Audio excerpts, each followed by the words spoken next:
The union executive. सो जैसे हम लोग जानते हैं कि गवर्नमेंट का 3 ऑर्गन्स होता है, legislature, executive and judiciary. We have already learned about legislature in our previous video, जिसमें राज्यसभा और लोकसभा के बारे में हम लोग पढ़े थे। इस वीडियो में हम लोग एग्जीक्यूटिव के बारे में पढ़ेंगे। तो एग्जीक्यूटिव का ऐसे काम क्या होता है, कोई भी रूल अगर राज्यसभा से पास होता है बिल, तो उसको एक लॉ बनाने का काम एग्जीक्यूटिव का होता है। एग्जीक्यूटिव का दो ग्रुप है, नॉमिनल एग्जीक्यूटिव और real executive. So nominal executive is the president of the country. India एक रिपब्लिक है, रिपब्लिक मतलब हेड ऑफ स्टेट होगा, तो वो उनको प्रेसिडेंट बोला जाता है। उनके पास बहुत सारा पावर्स होता है और उनका मेन पावर्स में से एक आता है कि he will approve every law. कोई भी बिल अगर लॉ बनेगा तो वो प्रेसिडेंट के साइन के बाद ही बनेगा। ऐसे सुनकर लग रहा है कि प्रेसिडेंट के पास बहुत पावर्स है, बट प्रेसिडेंट कोई भी अगर बिल प्रेसिडेंट के पास आता है तो he is bound to sign on that. उनको साइन करना ही पड़ता है, उनका ज़्यादा विश नहीं चलता। तो इसी वजह से he is only the nominal executive. तो जो रियल पावर्स है वो प्राइम मिनिस्टर और उसके काउंसिल ऑफ मिनिस्टर्स के पास है। तो इसीलिए the real executive is prime minister and the council of ministers.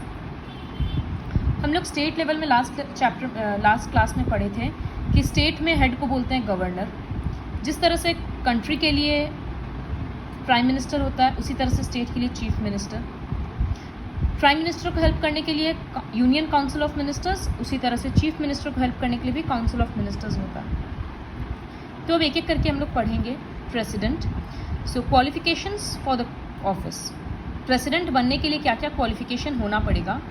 He और she must be a citizen of India, Indian citizenship होना पड़ेगा। 35 ईयर्स से ज़्यादा का एज चाहिए। ही और she should be a qualified member of a Lok Sabha.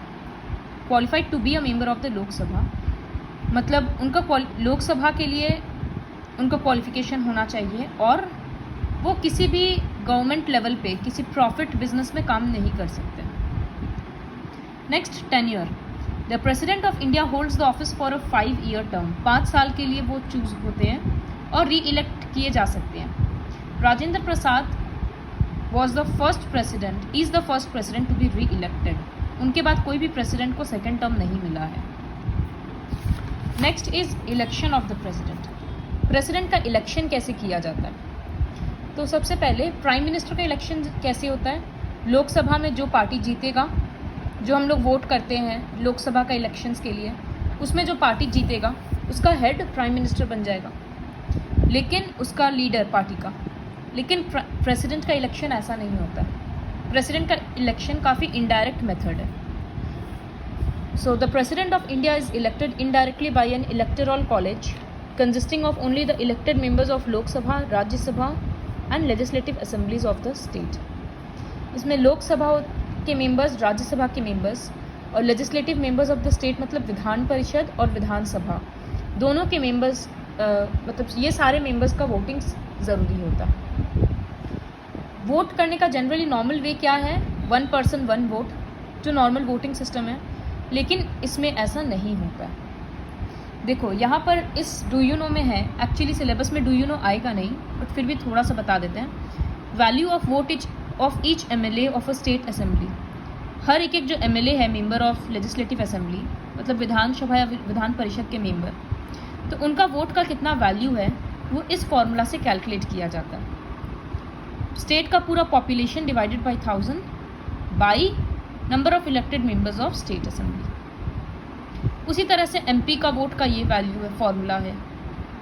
तो इसीलिए मेथड को काफ़ी इनडायरेक्ट बोला गया है। The nominated members of any house do not participate in the election of the president. The election is held in accordance with the single transferable vote system of proportional representation. इसको simple terms में single transferable vote system भी बोलते हैं। The election is under this system it is essential to secure the fixed quota of votes to get elected. जैसे क्या है, हम brief में बताते हैं। अगर हम वोट कर रहे हैं तो हम लोग नॉर्मली वोटिंग में क्या करते हैं, जिसको वोट देना है उसका लोगो प्रेस कर देते हैं, उसका लोगो के आगे का बटन या जो भी हो वो प्रेस कर देते हैं।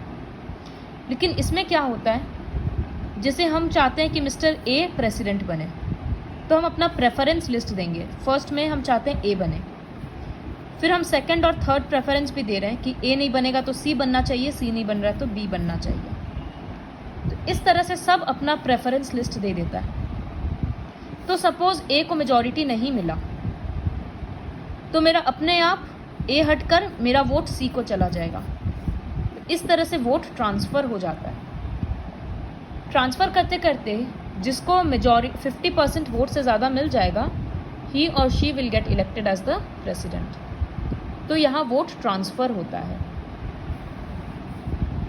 Impeachment, the process to remove the president is called impeachment. President को हटाने का तरीका को इम्पीचमेंट बोलते हैं। अगर प्रेसिडेंट से कॉन्स्टिट्यूशन का रूल ब्रेक हो गया तो उनको ऑफिस से हटाया जा सकता है। दोनों मेंबर ऑफ दोनों हाउस के मेंबर्स, राज्यसभा लोकसभा के मेंबर्स वोट करते हैं। So which is passed by both the house of parliament by not less than 2/3 majority of the total membership. मतलब 2/3 वोट्स आना चाहिए, तब president can be removed. Succession to presidency, अगर president का अचानक से डेथ हो गया या कोई भी प्रॉब्लम की वजह से इम्पीचमेंट के कारण ही अगर प्रेसिडेंट को हटाना पड़ गया, तो जो वाइस प्रेसिडेंट होता है वो सारा रिस्पॉन्सिबिलिटी संभालता है। लेकिन 6 महीना के अंदर इलेक्शन होकर एक नया प्रेसिडेंट चूज़ कर लिया जाना चाहिए।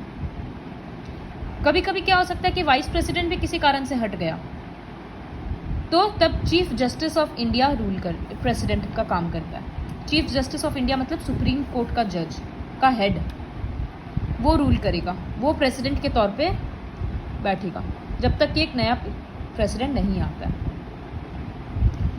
नेक्स्ट है emoluments and immunities. So emoluments मतलब सैलरी। तो प्रेसिडेंट को सैलरी कितना मिलता है? 5 lakh per month and some allowances और कुछ एक्स्ट्रा बेनिफिट्स, जैसे फ्री रेसिडेंस मिलता है, पूरा फर्निश्ड फ्री रेसिडेंस, और free medical facilities, free travelling facilities इस तरह से मिलता है। सिक्योरिटी मिलता है, राष्ट्रपति भवन में रहते हैं। आफ्टर रिटायरमेंट प्रेसिडेंट को 1.5 लाख का पेंशन मिलता है हर मंथ, और free residence, establishment charge, medical treatment, mobile phone, internet, ये सारा फैसिलिटीज़ इस तरह से बहुत सारा है जो फैसिलिटीज़ फ्री में मिलता है। So this was all about the president of India. अब है कि powers and functions of the president. President के पास क्या क्या पावर्स है?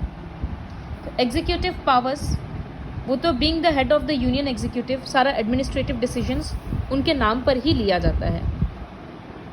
वो सारा इंपॉर्टेंट अपॉइंटमेंट्स वगैरह डिसाइड करते हैं प्राइम मिनिस्टर के साथ, काउंसिल ऑफ मिनिस्टर्स के साथ, गवर्नर्स, चीफ जस्टिस एंड जजेस of supreme court, high court, इस तरह से। Comptroller and auditor general of India, attorney general of India, ये सारे इंपॉर्टेंट पर्सन्स के साथ मीटिंग वो डिसाइड करते हैं। President also appoints the member of election commission, मतलब जो इलेक्शन देखता है कि फ्री एंड फेयर है या नहीं, फाइनेंस कमीशन, इस तरह के सबके हेड को प्रेसिडेंट चूज़ करते हैं। ये सारे काम में ही और she gets the help of prime minister and his council of ministers.